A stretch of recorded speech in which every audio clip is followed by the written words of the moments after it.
नमस्कार दोस्तों, आज हम एक नई कहानी सुनाने वाले हैं जो एक प्यास से तड़प रहे बुजुर्ग की सहायता के लिए कोई नहीं आ रहा था। फिर कुछ ऐसा हुआ। दिल्ली की चिलचिलाती गर्मी थी।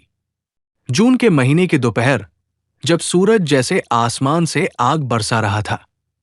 सड़कें तप रही थी, पेड़ के पत्ते झुलस गए थे और लोग अपने अपने घरों या दफ्तरों में बंद थे।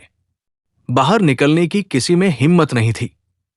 इसी तपती धूप में एक बुजुर्ग, करीब 75 साल के, सड़क किनारे हांफते हुए चल रहे थे। उनका नाम था रामदयाल।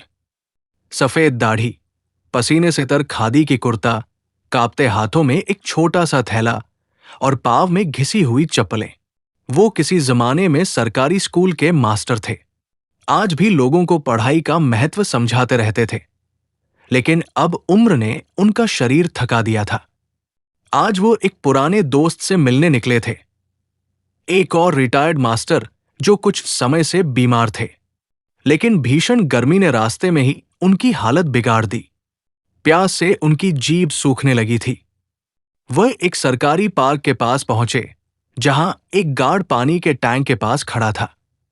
बुजुर्ग ने कांपती आवाज में कहा, बेटा, थोड़ा सा पानी मिलेगा? गार्ड ने उन्हें सिर से पैर तक देखा, नाक सिकोड़ते हुए बोला, ये जगह ऑफिस वालों के लिए है, चलो यहां से।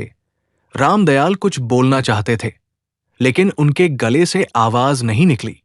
वो पास के पत्थर पर बैठ गए। आंखों में धुंधलापन छा रहा था, सांसें तेज चल रही थी। लोग आ जा रहे थे, लेकिन कोई उन्हें देख नहीं रहा था। उसी समय एक 10 साल का बच्चा, राघव, अपने पिता के साथ पास से गुजर रहा था। वो रुक गया और पिता का हाथ खींचते हुए बोला, पापा, वो दादाजी ठीक नहीं लग रहे, उनको पानी दो ना। पिता ने जल्दी में कहा, बेटा, देर हो रही है, ऑफिस जाना है। लेकिन राघव नहीं माना। वो अपनी स्कूल की बोतल से आधा पानी लेकर रामदयाल के पास दौड़ा।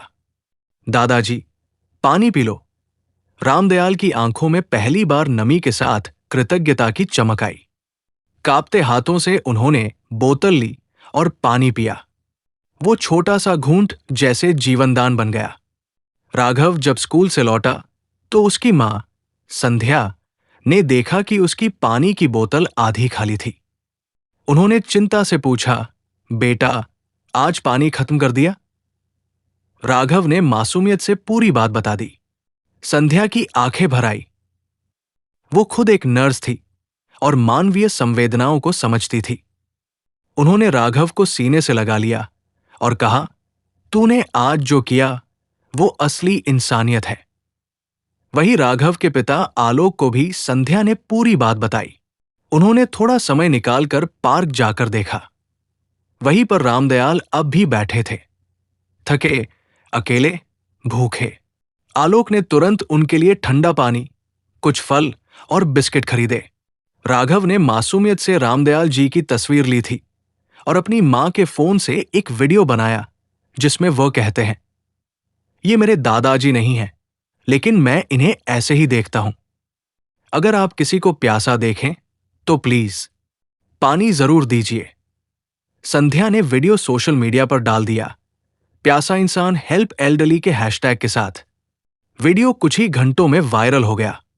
शहर भर से लोग पूछने लगे, कहाँ है ये बुजुर्ग? क्या अब ठीक है? अगले दिन टीवी चैनल्स पर राघव का वीडियो दिखाया गया। सोशल मीडिया पर लोग लिखने लगे, हम कितने बेरहम हो चुके हैं, एक बच्चा हमें इंसानियत सिखा रहा है। कई लोग पार्क पर पहुंचे, कोई पानी ले आया, कोई भोजन। एक एनजीओ ने रामदयाल जी के इलाज और देखभाल की जिम्मेदारी ली। वो गार्ड जिसने रामदयाल को भगाया था, अब शर्मिंदा था। वो अगले दिन खुद उनके पास गया, हाथ जोड़कर माफी मांगी। रामदयाल ने मुस्कुराते हुए कहा, बेटा, अगर तुमने मना ना किया होता तो शायद वो बच्चा मुझे ना देख पाता। तुम्हारा इनकार मेरे जीवन की दिशा बदल गया। गार्ड की आंखों में आंसू थे।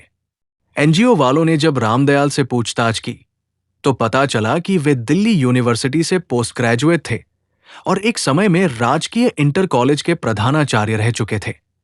उन्होंने हजारों छात्रों को शिक्षित किया था, जिनमें कई आज बड़े पदों पर थे।